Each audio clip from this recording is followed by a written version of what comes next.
I'm just trying to land the plane. Let's see here. Testing, testing. Okay, this is working.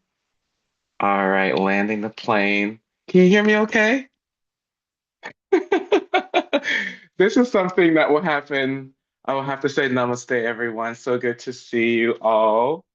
This is something that I call it landing the plane because I'm running all the technology. I'm going to really work on looking at you and looking at the camera. There's a whole production in the corner, tiny corner part of my room here where it just feels so cozy. It's like you're all in my cave, at the cave of the yogi who is just doing the meditations and then coming out to just chat and hang out with my spiritual friends, which is all of you, and so happy to be here with you all. Um, yes, and this is a very, I think, a potent time for a lot of us. We've been really working and connecting in with the wisdom of the Divine Mother and all her beautiful forms. Wait, no sound. Can you not hear me? I hear there's no sound. Thumbs up if you can hear me. Okay, good. Okay, someone said no sound. Perfect. So, yeah, so much of the wisdom of the mother, and for those who um, have been coming to the Tuesday class, and even I would say when, Spring and I were co-piloting the Tuesday class, I've always had a passion for divinity itself in the form of the mother for me, in all the forms. And what's so beautiful around this connection, to me, it's beyond just um, I'll talk a lot tonight about Kali. We have a whole Kali meditation that we'll experience tonight as we start to go into the drag of what are the little crunchy parts that we're still holding on to, like what's the old makeup that's outdated that that we still have yet to put away because there's a new season coming. There's a new opening, this new opportunity just to come and just really start to create spaciousness for newness in your life.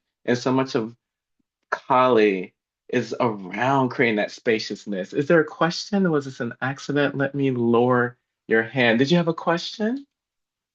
Let me lower hand now. If you do, feel free to pop in there.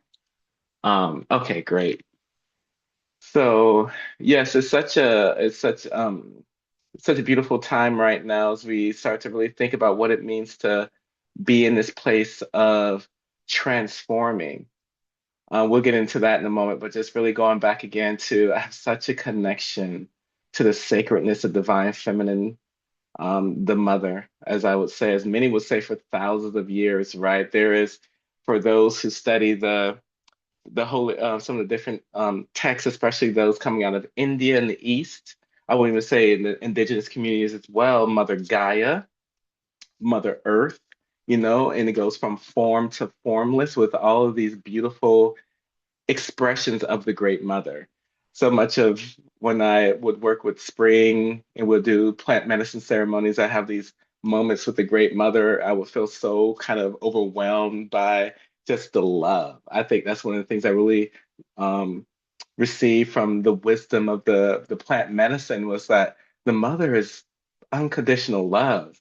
Sometimes to the point where I could feel even in kind of wanted to hide. It kind of reminds me of playing hide and go seek with the mother. Remember, like even for those who love to play, my mother at times could be playful where I could play hide and go seek with her. And the mother's like, "Where are you? You hide behind the chair." All these little cute things as a child, and the mother, your birth mother, will come and look for you, right? And like say, "Hey, where are you?" And then you kind of like, "Here I am." And so much of I find the play, especially in recent years with the mother, I will have these moments where I could feel her love and presence and this level of just want to be with me. That's one of the things I really, some of the deep work that Spring was able to witness, and even my ceremonies and integrations that I'll share more publicly now.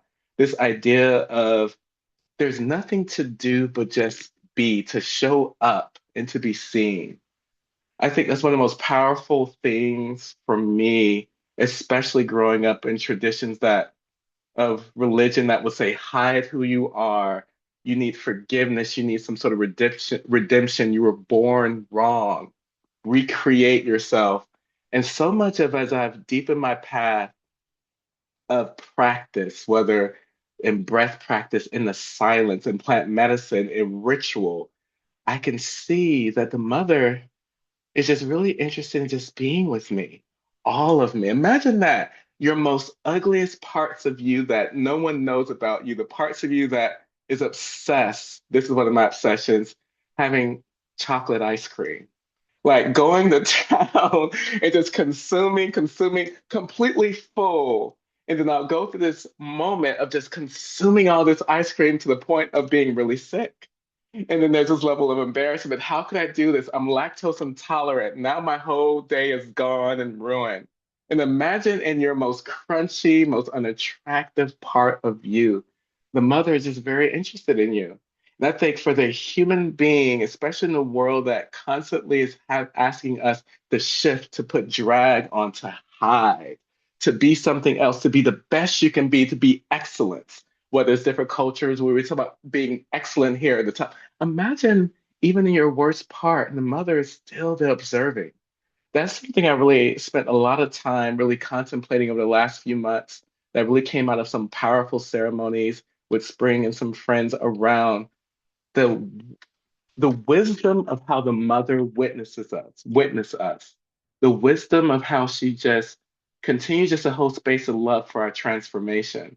So much of Kali early on I was all when I was first introduced to her like a decade ago and started doing practice. I saw the skulls. If you ever see visuals of college, she has like her knives, her weapons, the blood on her tongue dripping off her tongue. She's like, I'm like, oh, she's gonna cut things up. Let's just destroy, destroy, destroy. All these things. I always try to destroy the things that I feel like don't work in my life. And that's still some of that old programming of religion. You got to destroy the sin, all of this. And most of her teachings for me, especially in recent years, is love. She just sits as calmly and and she is fierce. So I'm not saying this is how she is all the time. So I don't want you to be like, this is who she is all the time. But with me, because I love discipline, some of my friends will equate me to a high octane queen. I love a lot of fire. I'm a fire queen, fire ceremonies. Let's go down to get to the work. Let's channel all the book. That's why I love being with Spring so much because she's a wild yogini. So I love just being into the wild work. But so much of what Kali that we experience tonight is the tenderness. That's something that is ego killing too. Imagine when you want the mother, like, I did all these things wrong. I need to be punished. I need you to rip it all away, blow it all up so I can be free. And she's so tender in how she holds your heart. And that really threw me off to the point I was like, this can't be true. Divinity being this tender with my heart. I needed you to kind of tear me up, take me through the mountains, drag me all back together, get me a fresh wig on, and put me back on the stage to do some deeper work. But so much of it is just getting quiet, which we get to tonight, and be a witness to our drag, to really make space for all the parts of ourselves that maybe we don't and it's not for us always to share. It's not always safe to share those parts of our shadow that we're still trying to figure out. And can you make space for it tonight? As I've done some ritual to open up space even in my altar area for the mother to come through as Kali, for Kali just to be with it. Let's just say, for example, you want to have all your I would call it your 90s drag, your 80s. I still got some 90s drag I'm not letting go of yet because the 90s was a good era of mischief for me. So in early 2000, right? So imagine just bringing out your finest attire of shadow and you get to decide on what you want to put down because it's all love or pick it back up. You can even put it down for a moment because a mother is ever patient and compassionate, right? And then at some point, you're like, Divine Mother, I just want to keep this for a while because I still want to rock this. And guess what? We have lifetimes to do this work. That's what's exciting about this. So decide on what you want to take with that. And I'm going to invite you also to remember love and compassion tonight because really, so much of our work for those who are new to the practice of metta, the work that we do is really held in love and compassion with the metta practices. For those who are new to metta practice, I'm just going to put it in our chat here. And these are phrases have been practiced for thousands of years known in Buddhism, but used and connected throughout the world. And anytime, especially when you feel, I would say not only fear, but you feel crunchy, um, tight, contracted, and you're like, ooh, I just can't be in this space. Allow yourself metta tonight, just to be held in that love and compassion. And that's something really important, even in your, I find in the darkest moments of life, just remembering love. That's something I've shared oftentimes, even when I have moments where certain family try to use spiritual doctrine or religious doctrine for fear. I was like, even if what you say is true, what I will never allow to be taken from me is that I'm loved. So if I go to the darkest points of creation, remembering that I'm in love is my super. Remember that I am loved and I'm in love. I have this deep relationship with the mother, even if it gets super dark. Hey, that's a superpower. So I was like, bring it. And then usually by then, that diffuses all the debate because once you take out the fear, it's not much for people to work with at that moment. It's like, okay, I guess that's not going to work because it's not because I'm loved. There you go. We're loved. So with that said, allow yourself just to settle into your seat. We're going to do a little bit of a relational practice initially, so you can allow your eyes to remain open. Because I'd like to just take a moment for invite you just to get into your body and really get into the space of your practice area. So just take a moment, just you can feel free to move a bit in your seat and just start to look around your room. Just start connecting to your practice space.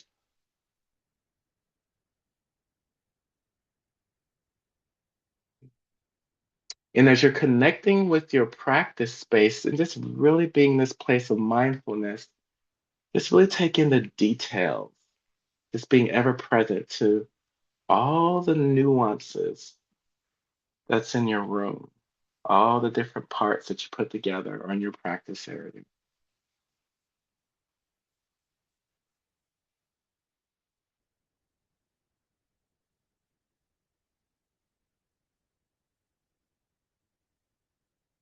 Start to deepen your breath, connecting your breath, really start to feel your body as you just are in this place of just observing, just being in the presence of your practice area.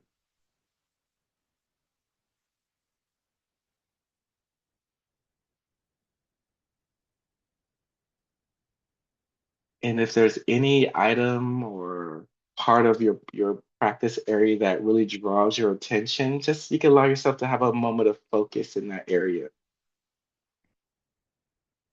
For me, I'm looking at my altar at Kuan Yin, just as a bit of a focal point. Whatever it is for you in your area, just be in that moment. Really start to breathe into what is drawing your attention in that practice area.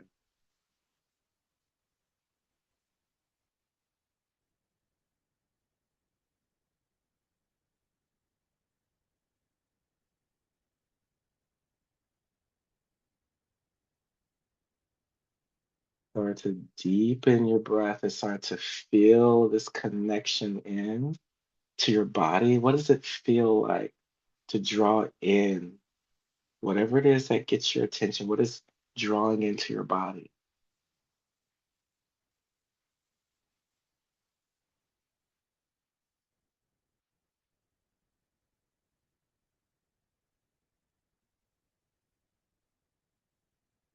Just continue to use your breath just to land you into this space, into the present moment.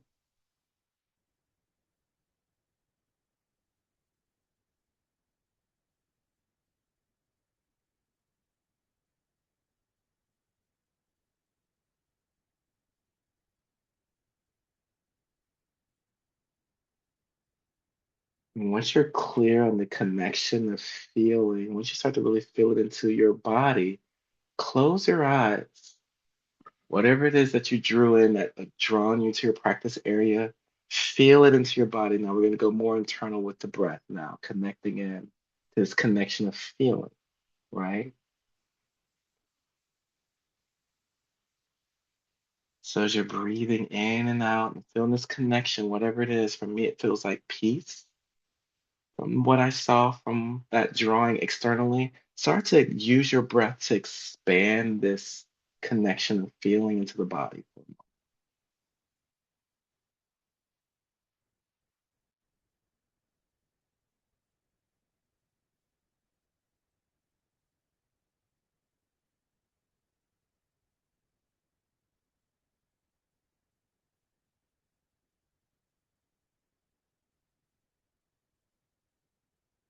And as you expand this feeling of connection, really breathe it in from the bottoms of your feet to the top of your head. Just simultaneously breathe the body, breathe this feeling into the body, and use the exhale to soften into your seat.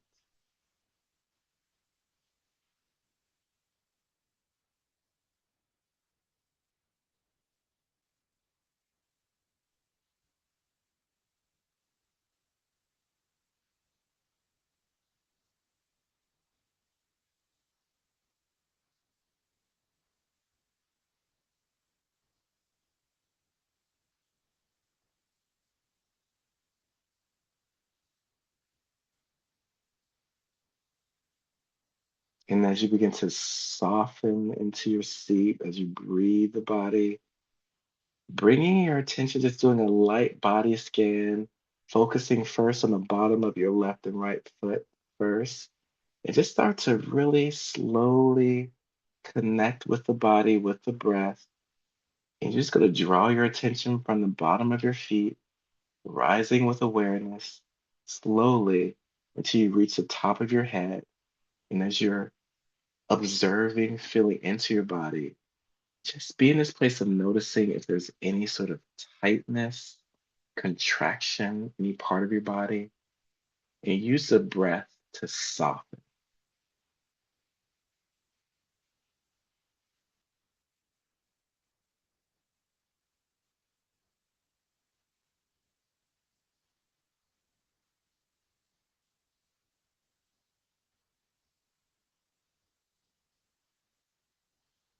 And as you rise slowly with awareness up the body, feel free to stop at any point, at any part of the body that feels tense. You could take a few intentional breaths into that area of the body, slowly exhaling and really inwardly inviting that part of your body to soften, to relax.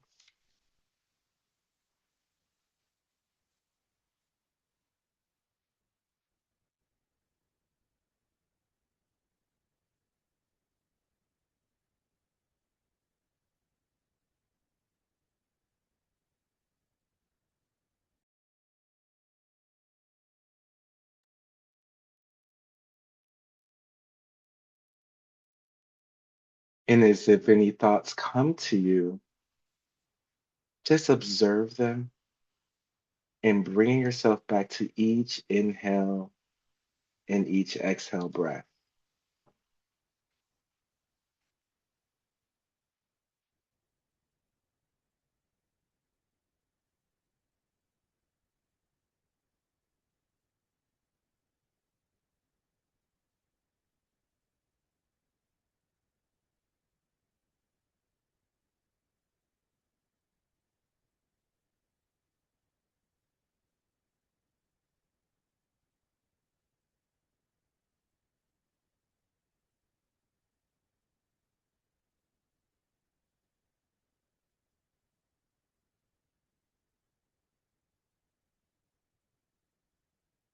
And then whenever you get to the top of your head, you take this is your own process of just really caring for your body right now, including your nervous system. So really even around your heart, anything that feels tight, contracted, just take this moment just to breathe, soften.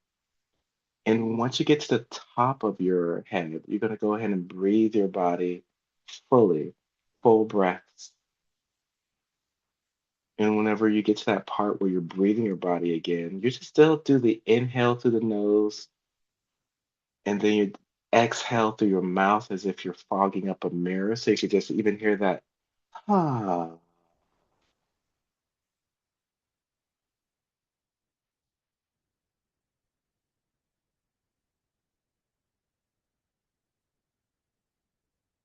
ah, and just using that As a way to really start to settle into the softness part of yourself, the calming part of your your awareness.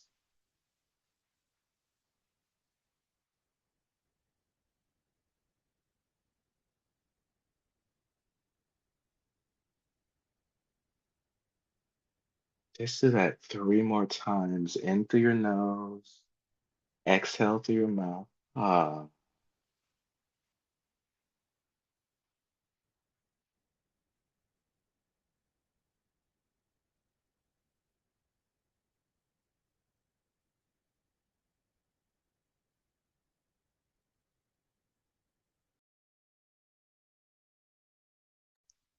And once you finish that third ah, just return to normal breathing, whatever that expression of breath is for you.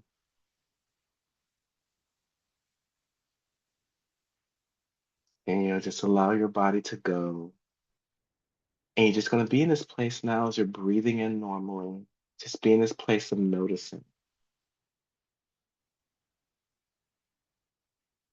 And whatever comes up, whether it's a thought, a feeling, allow it just to be an awareness of whatever it is. Just notice it. And really just continue to allow the breath to hold you with care and presence. And just allow whatever that noticing to dissolve on its own. Not trying to push it away, just notice.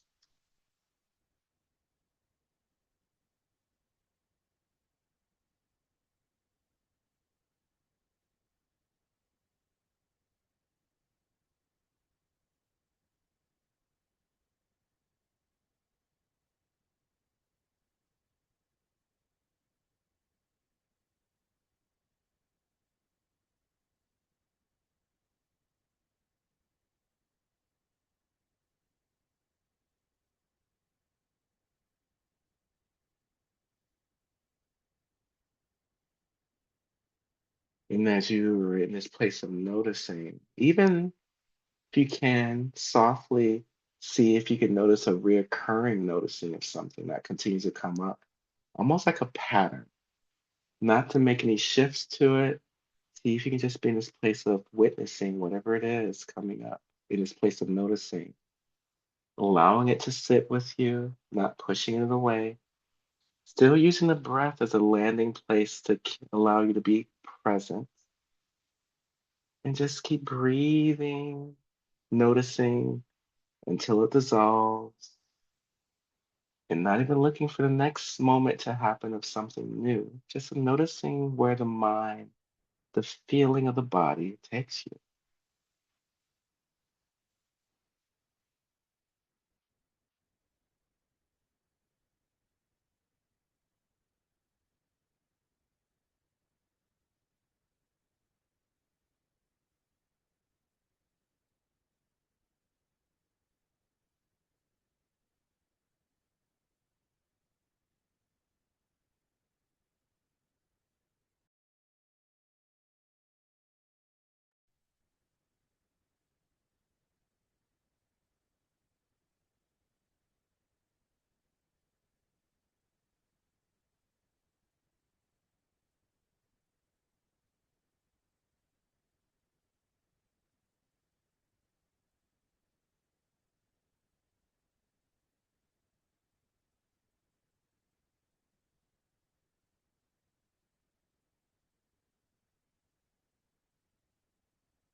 Continue to deepen your inhale, deepen your exhale breath, starting to softly allow the practice of noticing to go to the background of your focus. Begin to draw your breath and your attention to beneath your feet. Start to draw the attention of the breath to the earth beneath you for a moment. Really start to breathe and connect with the earth beneath your feet. Start to breathe with awareness, the connection of Mother Earth.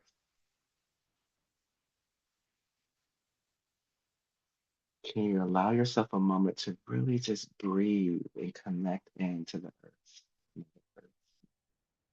with each inhale and each exhale breath.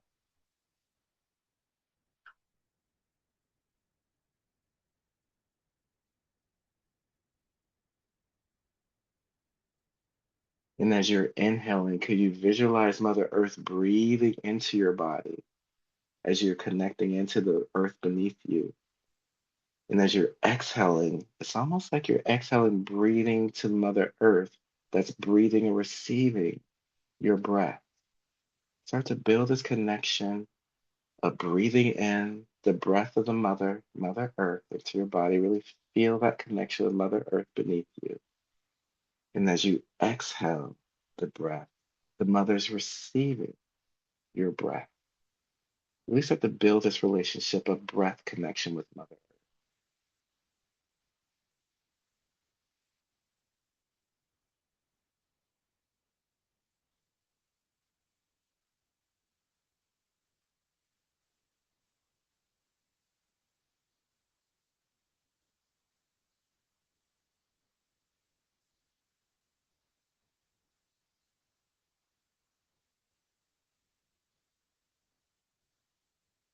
And as you're breathing in this connection of Mother Earth, and you start to feel this connection of breathing in the breath of the mother, and as you're exhaling, this connection of her receiving and breathing in your breath, this connection, start to curl your toes as if you're looking to create this connection where the mother's feet of the earth is starting to connect in with your feet. So it starts to ground you in this connection now.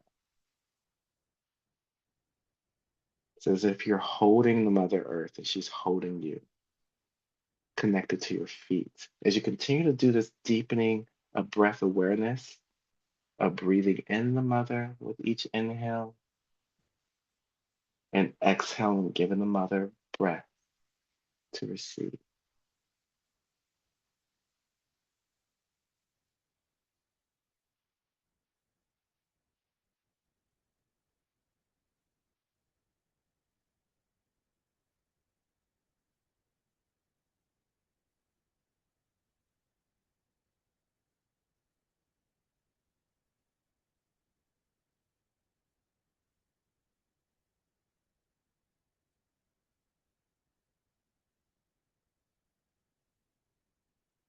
Now taking in three of your deepest inhale breaths, feeling this connection of the Mother Earth.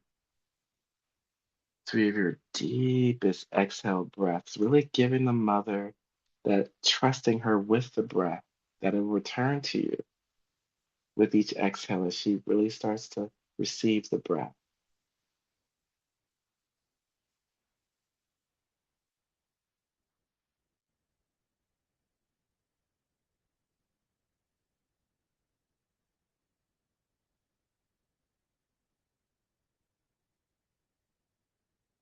And whenever you finish that third exhale breath, you can soften your feet. You're still breathing and connecting to Mother Earth, but your feet are softening now. Just breathing in normally, still noticing now what it feels like in this relationship with you and Mother Earth as you breathe the earth for a moment longer.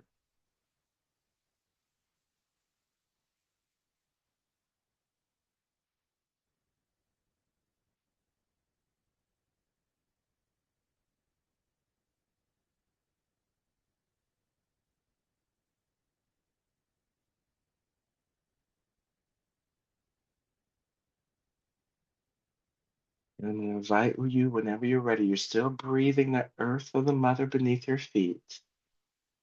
And whenever you're ready inwardly, as a part of your breath connection, whenever you inhale, you're going to inwardly chant Om. And as you exhale, Kali.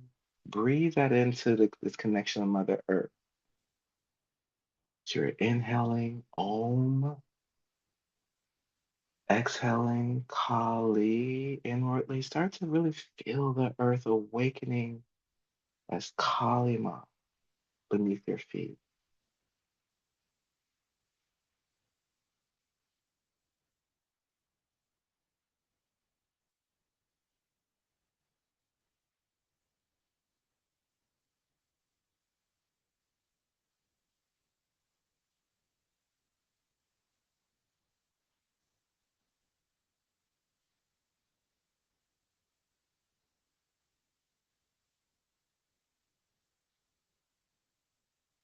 Just do that three more times. Three more deep inhales. Om. Exhale, Kali. Three more times. Really feel this connection of Kali Ma, the great mother, Mother Earth.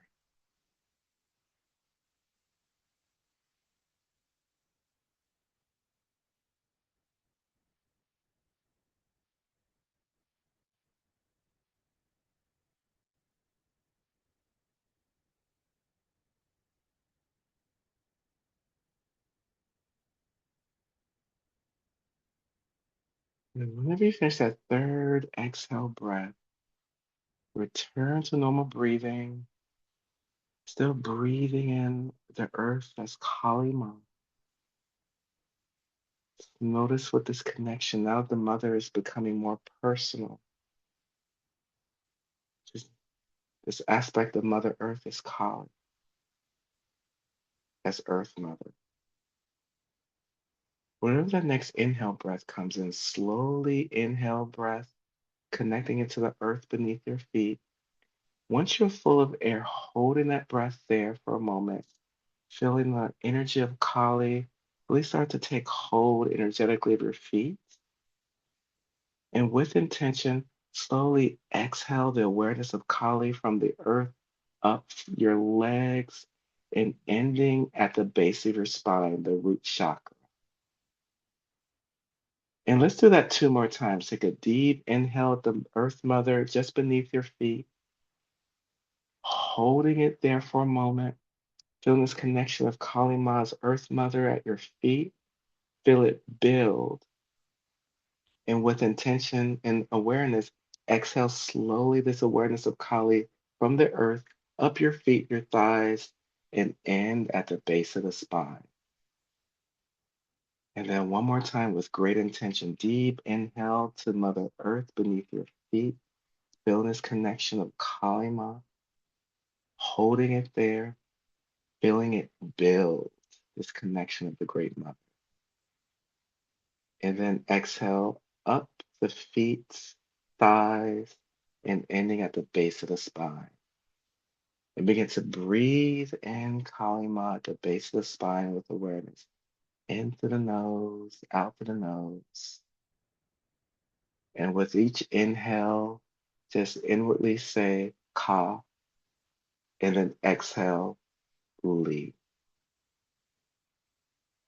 Keep breathing in this connection of Ka, Li at the base of the spine.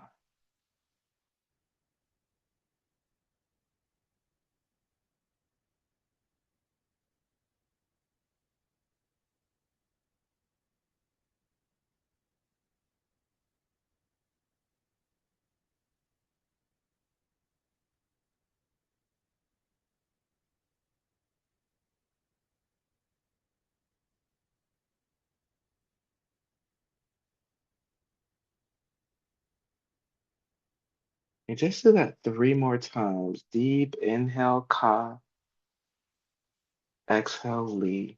Feel this connection of the Great Mother's Kali at the base of the spine, the root chakra.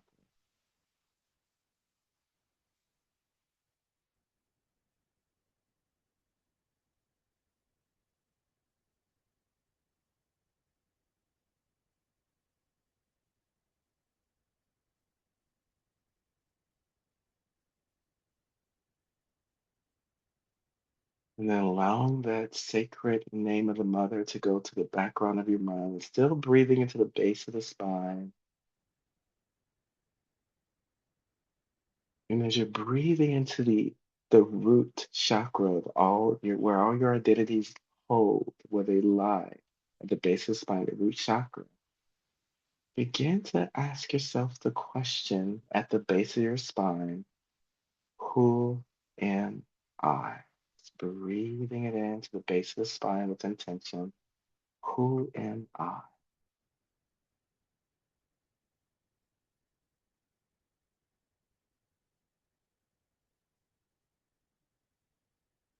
And as you breathe in, who am I? Can you allow yourself to be with curiosity, holding it with care and presence with the breath? Just allow whatever who am I to come to the center focus at the root chakra, really inviting it to be there with you and using the breath to stay present as it dissolves, whenever it dissolves.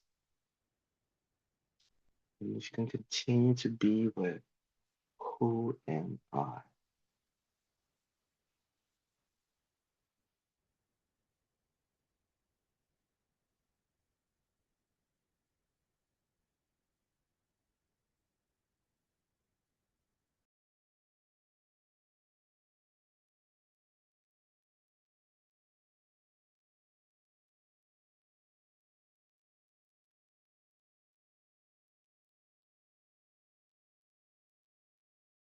And as you continue to go deeper into the practice of who am I, breathe into the spaciousness of your root chakra and just be in this place of noticing any reoccurring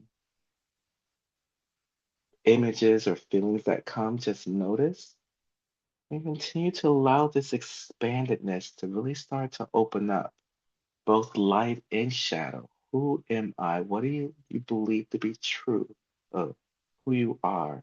This is your moment to make space for it to come forward.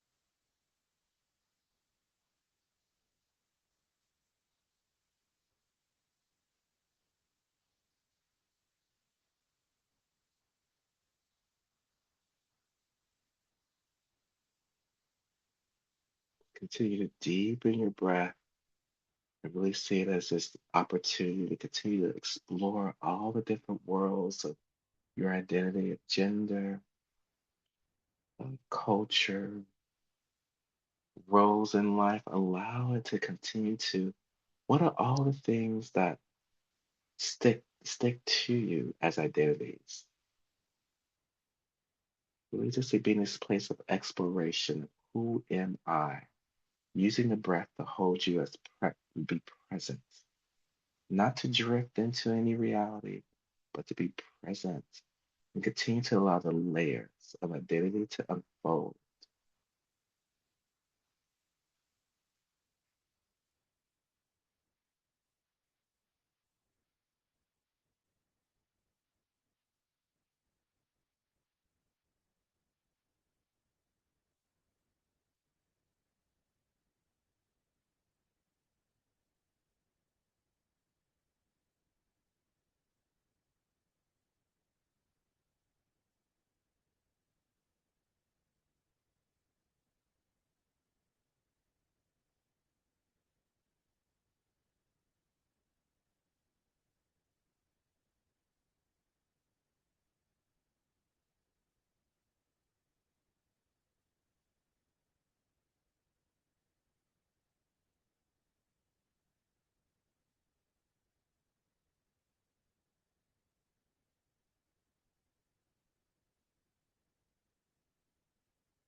Taking three deep inhale breaths just to finish up this part of your practice of who am I?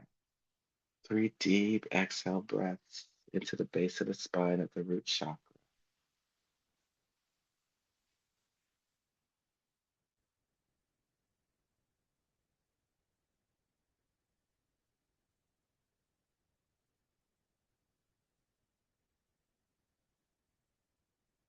Whenever you finish that third exhale breath, begin to allow the practice to soften and move to the background of your practice of who am I. And take a deep inhale to the base of the spine and then hold it there at the root chakra for a moment. Be in this place of just noticing spaciousness between breath. And then exhale a few inches up the spine And just about the spine, just above the belly button at the third chakra. Begin to breathe into the third chakra just above the belly button at the base of at the part of the spine, just above the belly button, breathing into the third chakra. And we're going to explore the third chakra, which is connected to the sacred element of fire, because it's a fire element. It's not to visualize yourself looking into your own sacred fire at the third chakra.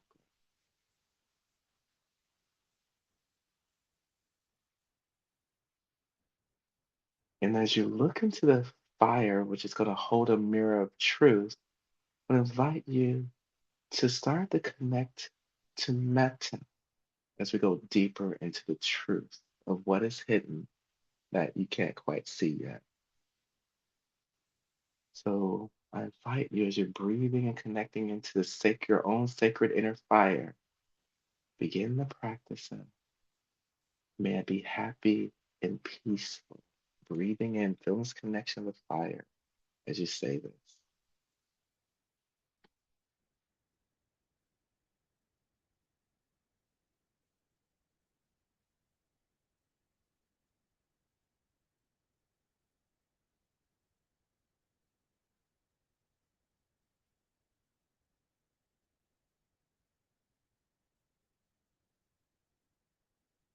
May I be safe and protected.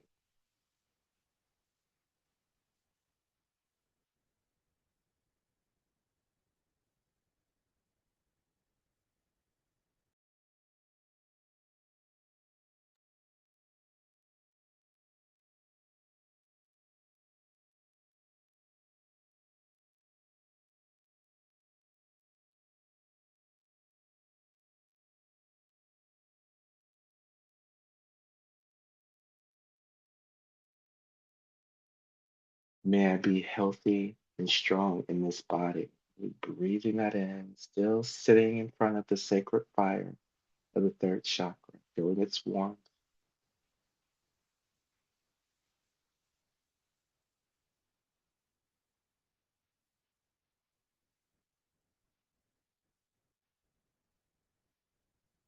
May I be healthy and strong in this body.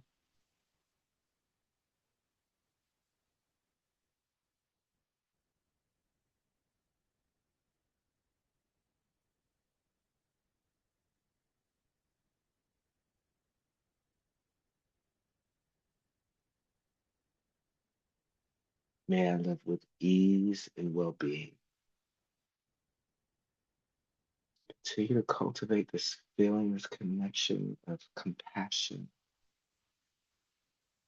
Really start to allow this to really expand each time you say meta, to create a space for even the parts of you that are still not quite clear yet to really see, parts that are still kind of swimming in forgetfulness, in its own delusion. It's not looking quite ready to see truth. This metta is going to allow you this moment to know, even in this moment in front of the sacred fire of truth, that you are loved.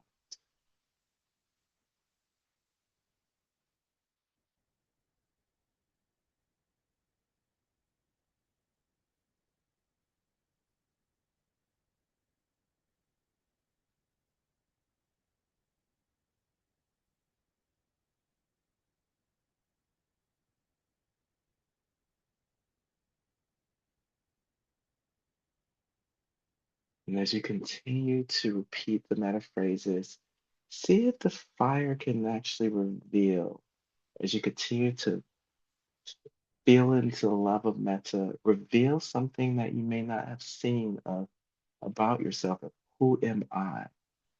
That might be something you might want to allow yourself to get liberated from today.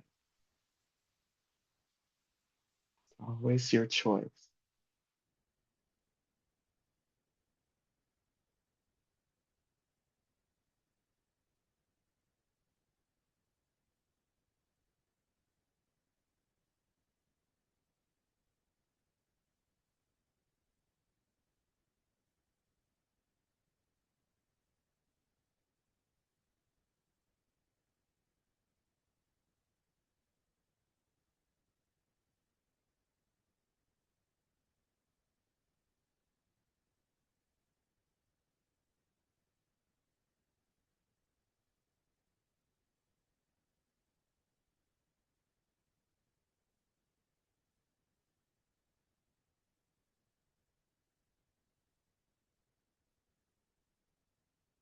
And as it starts to reveal itself, whatever it is, just continue to give it metta. May I be happy and peaceful.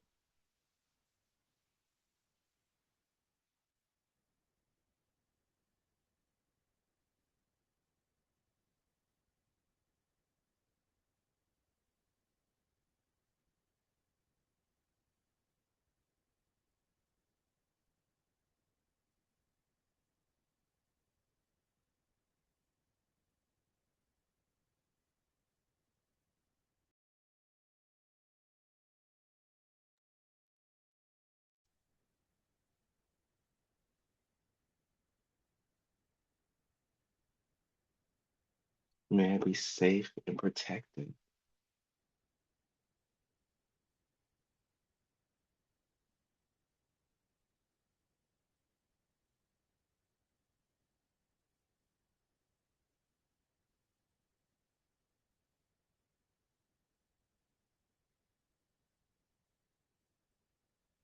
And you're connected to the sacred fire.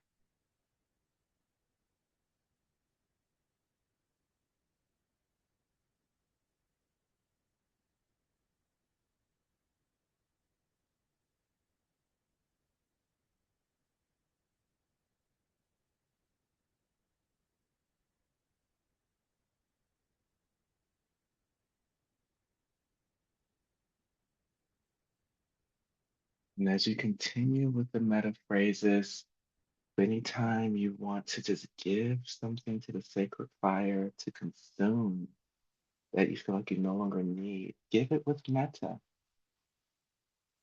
And just notice, even if it's just part of it, maybe it's not all of it you're ready to give. Just want to give part of it to the Great Mother and sacred fire. Just breathing into the third chakra. Just give it to them.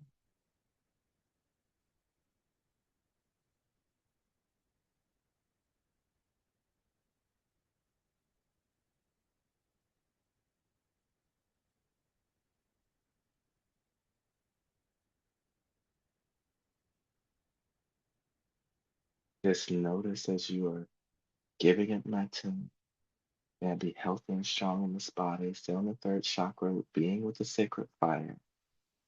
Just notice how you feel. Just know that fire is also connection to Kalima, form of fire. She's consumer of all that is untrue if you want to give it to her.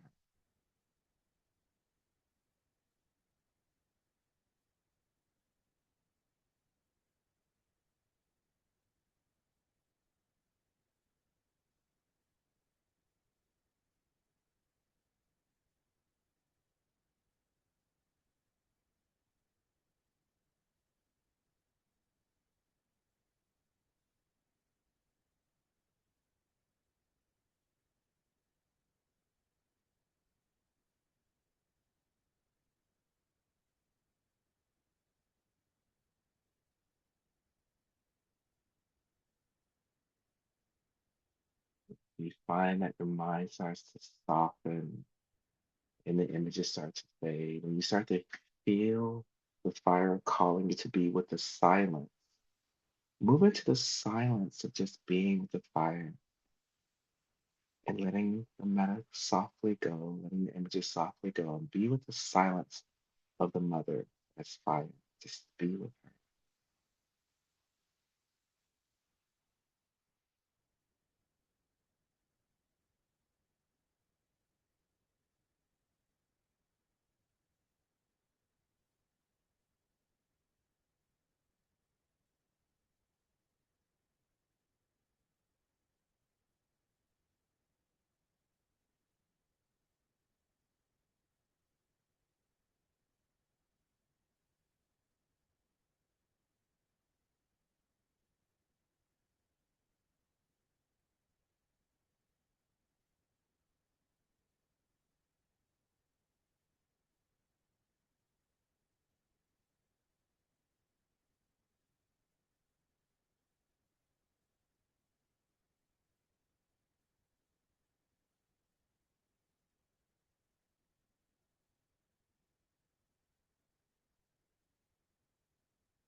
Now begin to deepen your breath into your third chakra, sacred fire,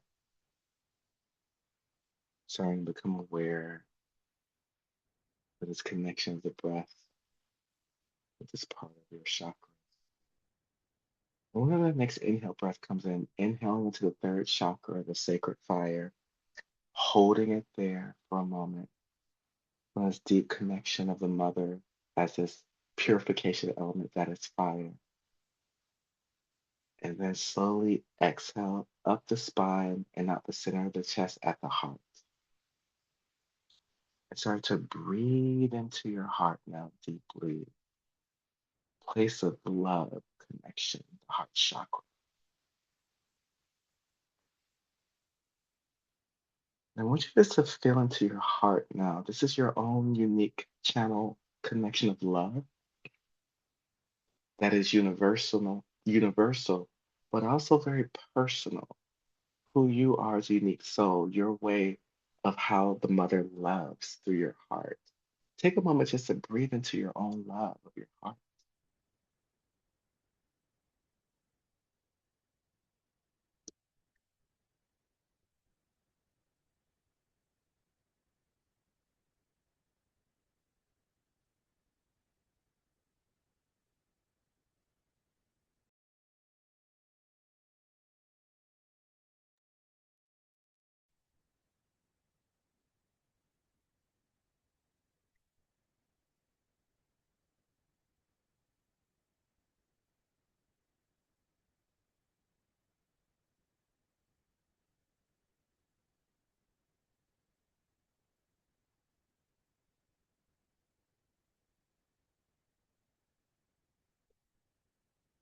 And as you breathe into your heart,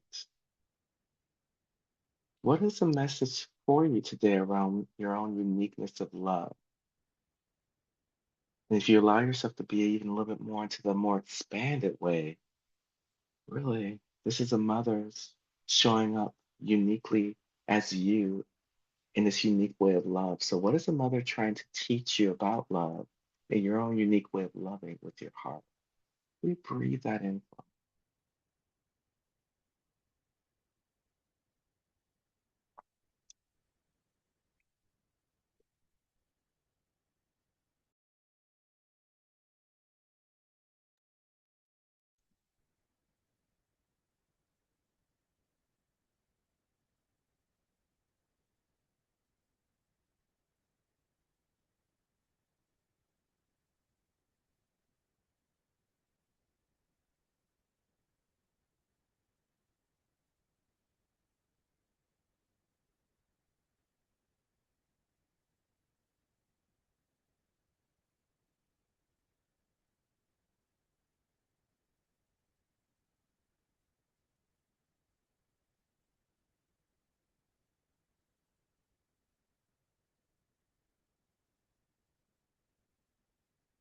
Now, with each next inhale and exhale, just inwardly breathe in, I am, with each inhale breath, and exhale, love. You start to really settle that into your heart with each inhale, each exhale. I am love.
And to soften the I am love,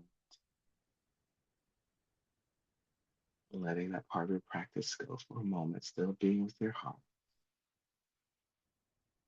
I invite you to take a moment to be with something or experience or someone that you're grateful for right now, whatever that moment, experience, or person is. Just inwardly, just say thank you, thank you, thank you. A moment of just gratitude.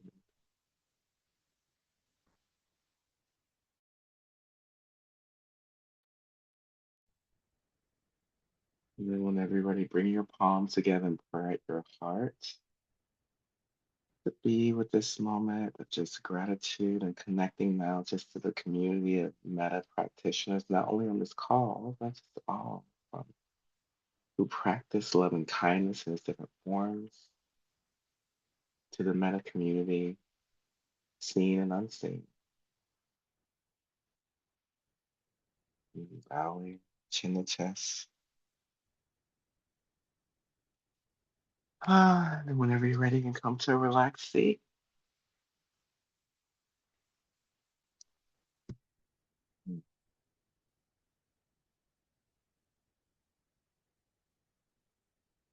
Thank you. So grateful to always be able to practice just to I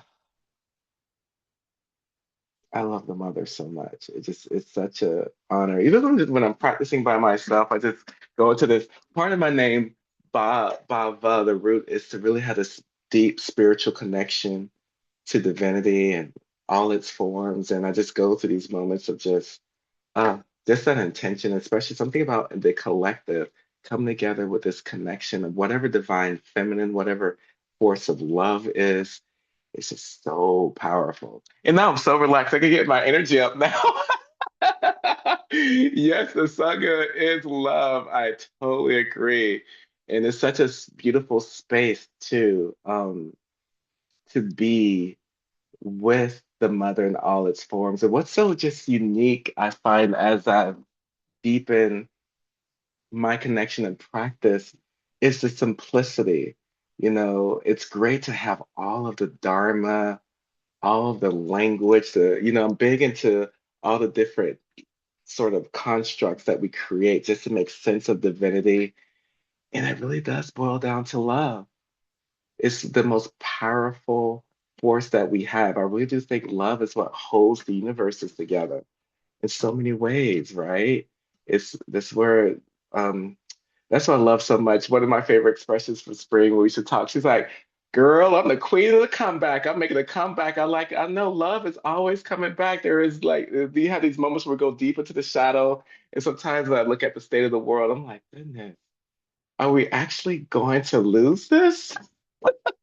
It feels sometimes to be, I'm like, oh my goodness. But one of my most favorite teachings I forgot from one teacher, and it's so she's such her name is Asha, who I love. Her name is Hope. Lord knows I need some of that. We all need some of that sometimes. She's like, shadow seems all scary, right? And she never said darkness because she's like, shadow still has light in it. I love that too. She's like, well, all you got to do is just turn that light on and boom, it's gone. It's like that's how powerful. So imagine doing your work, right, with little flashlights, bringing light to darkness, but really, it's not a outer experience. That's what makes this whole thing called life so complex. Imagine the deep, deep work starts with ourselves. We can try to destroy darkness outside of ourselves. And all this, like, we got to take on these demons. I'm from the church, so the ministers, pastors, I'm surrounded by this like forever. Like, we got to slay the demons. It's like, but like the inner, the what I love so much about Hinduism and Buddhism talks about too. What are the inner demons that we're not quite looking at?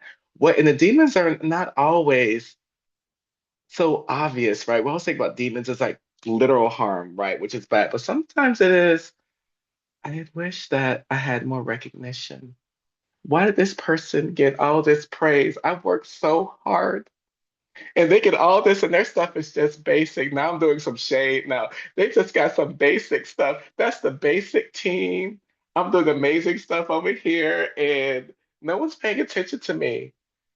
All those kind of things where we have this idea of comparison.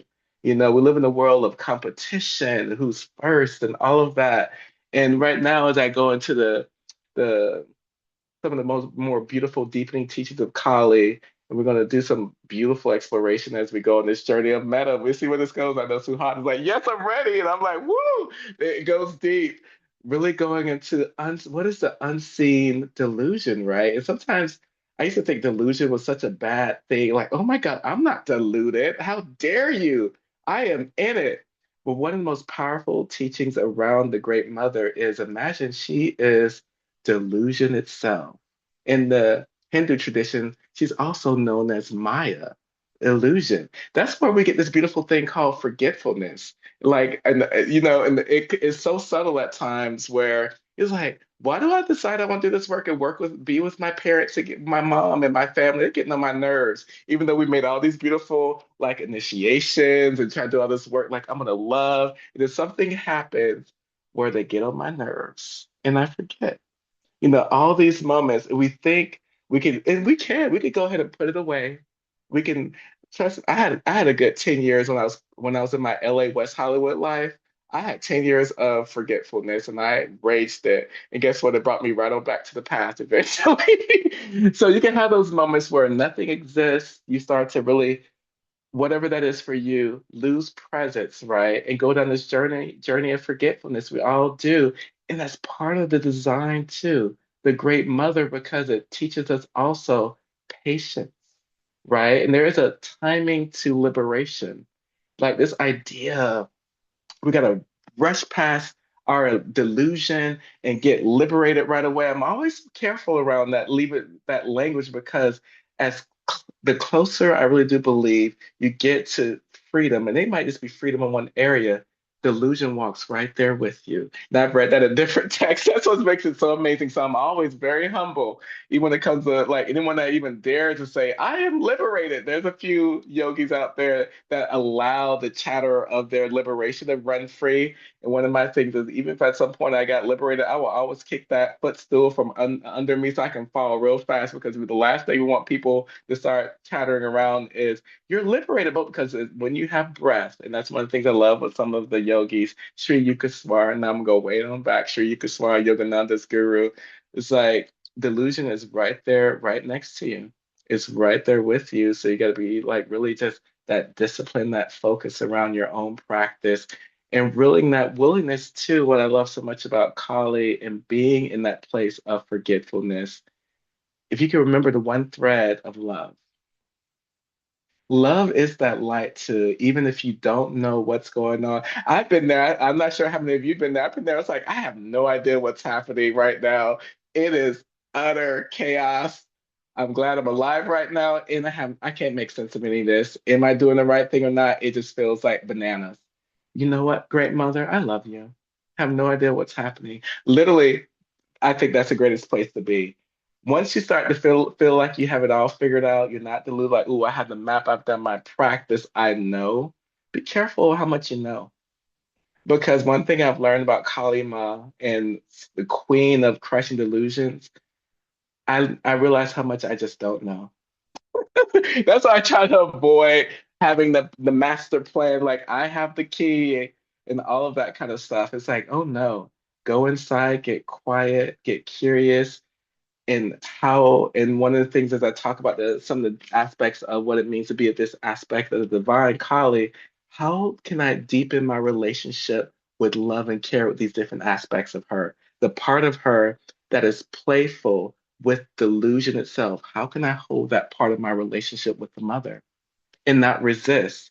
How can I hold that part of myself where I can't quite see? I know I'm doing a thing, and every time I try to unravel it, it gets a little bit. You ever have it where you try to unravel some confusion, but you get more tangled in it? And you're like, I'm just gonna let all that go. It's just a mess right now. I'm gonna be in love. And at some point when I'm more skilled, we'll go back in there. And there's some parts of life which makes it so fascinating. Sometimes I call it accidentally untie the delusion. It's like, how did that work? I wasn't even really kind of paying attention. I was doing a dance move over here and somehow it unraveled. And that is so much of what I love so much about the partnership of the mother in being with the sacred fire. I do a lot of ritual with fire. Is it's not just a you thing. The mother loves this idea of this partnership and this connection. Divinity itself, your own divinity, the divinity of the great mother is also in relationship with you with this. So this idea of I'm doing this, I'm going to be the master and untangle it all. No, can you be in a relationship with the mother in all her forms? And sometimes that relationship shows up. And I love so much about Shanti David, the Bodhisattva Ways of Awakening, are the critics. Woo! In the recent months since my move, I've had my fair share of people sharing their ideas about my transition. A lot of them being like, "Ooh, I didn't know they felt this way. That's kind of strong." And instead of me kind of snapping back because I'm a queen of clapbacks, I try not to do that all the time. Like, let me sit with that. That's Spring has taught me being so much with Spring and doing our work together. Let me just sit with that. What is real? Because critics are really good about looking at all your flaws. That's one thing I could say. Some friends are really, if you have really good friends, they're willing to hold it with compassion and love, but your critics have no problem telling you what's wrong with you. So I try to not totally block them off my phone. I'm like, okay, how much this can I hold without blocking them? Because they're not really trying to hurt me. But definitely some, I think I know what's going on with your life kind of thing. And some of it is true. Can I be with it? And as we sit with truth, even in our own delusions that come up, can we hold it with meta love and compassion? Because I do feel like there is a timing too to let certain things go. And I know as I've done my own work around things that hold me from really seeing my true self and love, sometimes it's just not ready. It's more harmful for me to let it go right now. I have to kind of one of those examples for me that took me maybe my mom. My mom is my stretch goal when I think about liberation because there's always some new pocket of something that hits me hard. It took me a long time to be able to hold space and really love her without wanting to attack all the time. That only kind of really started working on that like a few years ago. And I'm 48. I'm 48. So it took me to like 45 to kind of calm down a little bit. So I was like, I'm gonna take her. She keeps talking, she gonna get it. And now I just have so much love for her, but it took years and years. And it also took a choice and a real choice because one of the things I really do believe around really getting free of certain things is willingness to tell the truth. Because sometimes I think my challenge is get so idealistic on the spiritual path. We have all these great tools, Metta, Kriya. It's like, you know what? The practices is going to free me and I'm done. And I don't have to worry about it. But then there's something that comes up like, oh, it's not as simple as that, And some of it is too, this is where it gets so interesting is how much can we, and this is always a challenging word, trust. That's the next one. Woo! That hurts my heart. Trust, and we are spiritual beings on this call. We're breathing, we're looking at sacred fire. And at times, material world gets so real. I was like, can I really trust this thing called Divine Mother? Because this feels very different than what I'm feeling, what I'm experiencing in my practices? Why does it feel so contrast? Can I trust and learn how to take my hands off of it? One of the harder teachings, which I'm not a big fan of the word surrender, I feel like it's way too, I surrender. That makes no sense to me, truthfully. So what I call it, what I say instead of can I try to take my hands off of situations? Can I take my hands off of it? Because me trying to control it, because I know and I could see on our call, we're some very smart people. We could go ahead and put it up, we could reconstruct it, we could put some duct tape on it. Can you trust and at times have the wisdom to let go? And that and especially when you didn't, when you, depending on how you grew up or what you have in your life, you don't get your needs met, letting go and trusting is a hard thing. It is a really, and again, not saying trust everything, right? But there's a part of us at time that wants us to take that leap. Because when that comes up for you, I really, and for us, it's almost like the unseen sacred mother it's like saying, I'm here. Do you feel me? I want to be in this. Can I jump in this? Can you let go a little bit? Can I try to be in this? Can I dance with you with this thing called life? And you're like, oh, no. That's one of my things I say, I don't know. That's maybe. Are you sure? Now, if I let go, what's going to happen? The great thing about life, though, especially lately, if the mother says it's, if there's a part of you that says it's time, there's enough situations that could blow up where you will just go ahead and let go. I've had that happen. Have we? Any of you else have that in this call? Had that happen in this call where you try to control and the mother's like boom, boom, boom, boom, boom. You're like, Well, damn. Okay, I guess let me go ahead and put my nightgown on. Let me go to get me some bubas. I literally at times when everything the mother's making all the chaos because Kali is also one of the things that's known for her is chaos, where she can really start to make the universe like if you're not listening and it's a timing of your own liberation. Oh, honey. Yes, I'm gonna throw honey out. Now the food drag is coming on. So, oh, honey, the whole world starts to move. I was like, well, let me just lay down because clearly something's gone awry. But because I feel in my heart, 'cause I'm so in tune, I have such a connection and with love. Doesn't mean I'm in tune with anything else, but I've trusted enough in my life when I feel the love's like, oh, Kali Ma's really doing her thing. I don't understand what it is, but I'm gonna lay down right now and we'll pray and talk later. So I do that sometimes. And that's where I'm like, oh, I can't touch that situation anymore. So really being in that surrender and one of those, which I love so much, and I've some of the harder pieces of what it means to let go of things is even, I talked about this before, the things that feel really, really good that you love, the things that causes no harm to anyone. What I call that is spending sacred time with friends, and this is a season, for example, I'll share of mine. I've read about this with people I love, like practitioners. It's like one of the hardest things about being with the mother or whatever aspect of divinity is can you allow it all to die, which I've talked about with Kali, including the things that you're attached to that's rightfully yours. Because I do consider my friends to be mine. Those are mine, especially the really good ones. And I had an opportunity to be at a wedding and I could not go to, I was trying to make it go, but I got blocked so hard. Block, block, block. It was the one thing this month. Because I've been really sick for the past 2 weeks. I was like, I'm gonna get to this wedding. I've been in bed, laid out for 2 weeks, flu, stomach flu. On this call, even on this call that time, I'm hacking up stuff. And I just could not make that wedding work. So I had to just call them and say, you know what, it's not gonna happen. Somehow this is a season of me really doing my work and being in Santa Rosa, which I talked about in the last call. I won't talk about like everything's just closed. I'm like, cocoon, cocoon, you're in this city. And I was like, okay, but it was heartbreaking because it would have been so nourishing to be with my spiritual friends. Like I don't think it'll cause harm to anyone. And the mother's like, no, your time is gonna be right here. Just wave to your friends from your car. Just wave. We're not gonna stop. We're gonna keep driving, okay? I was like, okay, this is me in my head. We're in the car. And I was like, okay, then fine. I'll just wave to them and I'm gonna call them later. Now, I haven't had a season like that before where there's a lot of one-on-one deep work happening right now. So she's really showing me even the things that I love. She's like, yeah, that's sweet. And there's some other work we're gonna do right now. So that's really just letting go and trusting and filling into that love, even in those moments, which I think, which is brought up, and this is something which is hard for me, and I've really started to learn how to be with the power of grief, because grief, a strong grief practices is I think it's so important, especially when there's an evolution going on with yourself.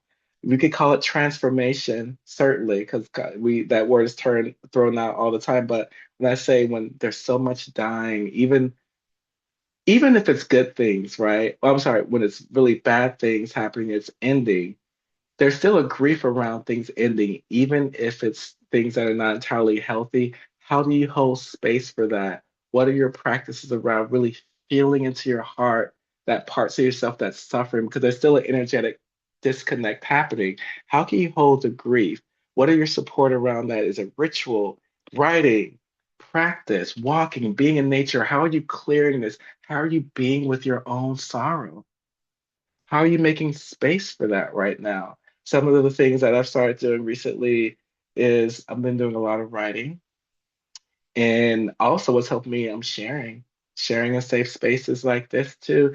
Doing a lot of practice with fire, calling the 108 names of the mother. I started working with the calling in the mother as a part of my practice and just holding this grief with her and sometimes being very dramatic and saying, I know you see these movies, like, why? Why did this have to happen? What did I do? I get very dragalicious where I can just really be in this space and just really just crying and just being in the cosmic drama of it all because it's so hard.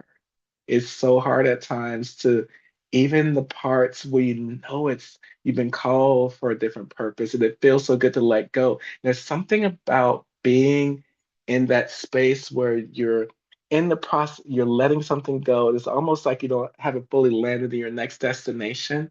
And that's what transformation feels like. You're not fully there yet. It's almost like you moved out of a house and you're kind of in an Airbnb, but you're not really. You're kind of working out the logistics for that. You're not even in your current new home or whatever it is. So you're kind of in this, and this looks different for different things. It could be working, it could be relationships, it's life, and it's very that is a very hard space and to really allow yourself to grieve. And I do believe grief inside of grief is love. And grief, different traditions hold it very differently. Sometimes one of the most powerful things of grief, especially if you're indigenous, is really holding it with an indigenous culture, with an ancestral intention. Other traditions hold it very differently. Whatever it calls to you. I have pictures of my grandmother, so at times she's pretty much the only person in my family I fully trust. I also have maybe one other person, so I hold her. She's in the ancestor world, so I have some deep work to do. I'm like, okay, grandma, we're about to go in it. 4', 4'11", amazing woman. I was like, we're gonna do this. So holding it with her as my ancestor, having different practices connected to it. Even some of the gems of storytelling, memory, allowing the grief to move through with storytelling. So it really depends on what your practice is unique to you. But grief is very, very powerful. Um, and that's where the whole releasing piece happens too, right? That releasing of it, letting go. And that's why the fire was just a very symbolic part of the practice today is what is it that you're really looking to let go? And I was having this kind of wild imagery and meditation the other day where I really started to feel almost like the mother's picking and taking everything away, like every part of me where I was disappearing. And one of the most powerful things that was coming to me was she wasn't taking me away. Imagine Kali, the great mother, great love, unconditional, is not to take and annihilate you like we oftentimes hear like emptiness and liberations, everything is gone. But really, there's something about us that remains that, again, I haven't gotten there yet. And really, all of this stuff, all this drag that gets stuck to us, good and bad, right? Light and shadow, is getting in the way of us really seeing ourselves. Like, how do we allow this releasing of all these things that kind of cloud our ability to see? And if you want to make it even more personal, our ability to love. It doesn't mean be a pushover either. Don't be a doormat for anyone, but to really love with clarity, love with fierceness. Because the love of today, it has to be fierce too, super fierce. You know, what are the things can we allow the mother to kind of take from us so that we can be more clear? Because the goal isn't for us to be annihilated. Because sometimes I know I felt like this, like, oh my God, if this goes. And I think some of my biggest defining moments was when I left corporate and I was so identified with being an operations manager, a trading manager, all these things. Feels like lifetimes ago. I'm like, if it goes, who will I be? Because at the time, the mother was like, well, this is going away. I'm like, but then there'll be nothing left. So the ego at times feels like annihilation because for the ego, they cannot see a world without what it knows. So imagine, and this is why I love saying drag, just continue some of the things that help calm that part of my mind. It's like, don't worry, I'll put you back on. It's just an outfit. Calm down. You're not going anywhere. You're an outfit. We're gonna just wear it and play with it, move it around, it's a show. It's just once I started to allow myself to let it go as the only reality is I could hold it differently. Because it doesn't mean we don't have all the personalities in the world, but imagine just being able to allow it to weave in and out. Yeah, sometimes you're this way, and sometimes you're this way, but can you hold all these parts of yourself with love and compassion? That's the main thing. That's really what's so important. But it is that whole thing of what are you looking to release? And it doesn't have to all be at once. Trust me, especially when it comes to more complex drag, I need to release maybe a shoulder pad. I'm not giving you up the whole jacket. Maybe a sleeve. This is how to go check with the mother. I'm gonna get this part going, but I'm gonna hold on to this other part of the outfit. Then I might redesign the outfit a little bit. It's like, okay, I'm gonna make a different outfit now because I still need to wear this for a little bit. I'm just not quite ready yet. So I think it's also important to be kind to yourself, because yeah, this idea of rushing. And I was a big fan of rushing. Like, I got to get to liberation. The world's in trouble. Let me hurry up and be a bodhisattva. There's not that much time. Like, the mind gets very dramatic. All of a sudden, the ego is driving the bus to liberation. You don't want your ego driving the bus to liberation. That's all I can say. Because really, the ego is going to take you down a different train, a different whole stage. You go like, this is liberation, and you're in a whole different kind of loop. That's not what you want. So I have learned to really, um, just be with all of it and be okay with, like, I thought I were in a different place in my life, and I'm not. And can I hold myself with love and compassion? I think we've all been there where you have a moment where like you've done all this work, and all of a sudden certain things happen and it didn't quite work out the way you thought it was. Like, I didn't know I could go off on that person like that. I was enraged. I thought I was clear all that. Clearly, that didn't happen. Can I hold myself with love and compassion versus spitting all out and start like, how could I do this? And start punishing yourself like, bam, bam, I'm so mad at myself. Can you love yourself with compassion? Imagine you're in practice. This is why I have so much compassion for people not in practice. I cannot imagine not having a practice being in the world today.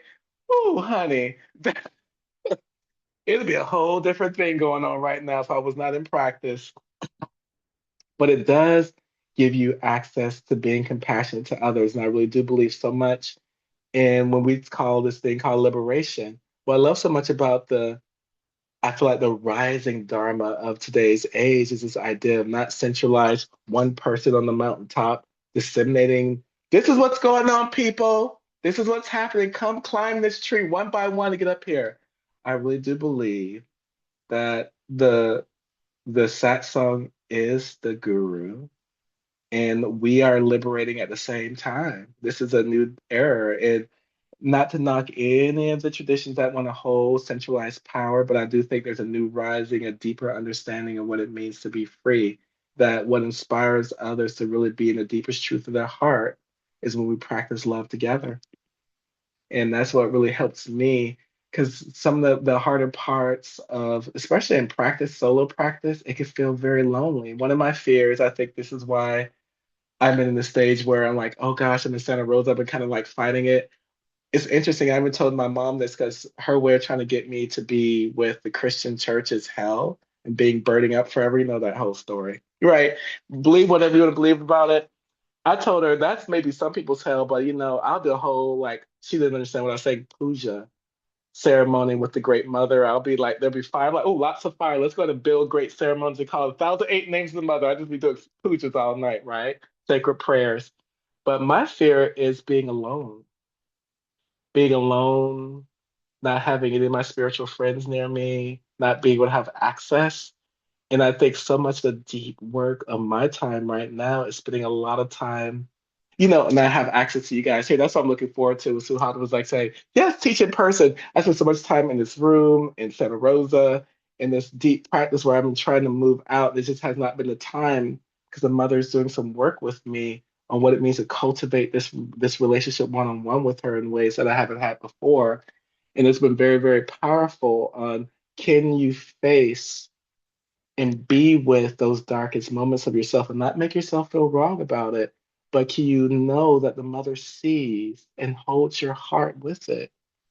And I've gotten some of my most beautiful downloads, even to the point, especially the last 2 weeks, and I take such care of my own health where I don't like to get sick, like being in bed in Santa Rosa, the whole thing. I was like, ooh, now we're really gonna get tight. And I'm in the room. I was like, you know what? But guess what? I was doing, chanting the names of the mother.